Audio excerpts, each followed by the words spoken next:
L'année 2017 a marqué les 30 ans de la première loi handicap et emploi. Du 13 au 19 novembre 2017, la 21e édition de la Semaine pour l'emploi des personnes handicapées a mobilisé les employeurs publics et privés, les personnes handicapées, les partenaires, autour de deux principaux objectifs.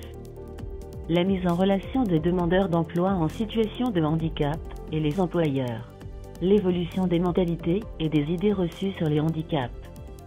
En Martinique, une dizaine d'événements a été organisé lors de la semaine, via les travaux d'un comité technique, autour de la DIECT, de la GFIP et du FIPHFP.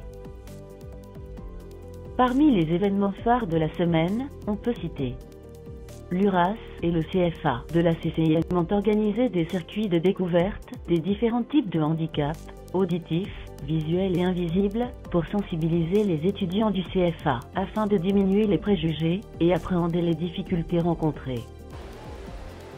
Il y a beaucoup de publics qui sont venus nous voir et ils ont envie effectivement d'apprendre la LSF. Et nous sommes très contents parce que cela montre ce que nous faisons, les activités, la culture sourde. Et il faut pouvoir promouvoir tout cela, promouvoir la culture sourde et la langue des signes française. Merci à vous.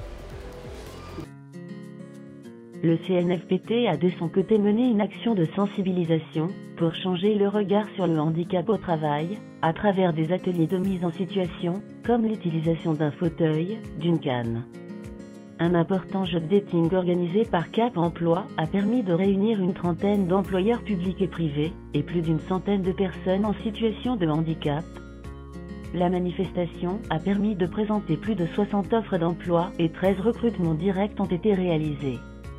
Le réseau d'entreprises Contact Entreprises a mené une campagne numérique de lutte contre les idées reçues. Des mini-conférences ont permis de rencontrer et d'informer le grand public sur l'accès et le maintien dans l'emploi, mais également la création d'activités et le dispositif d'apprentissage.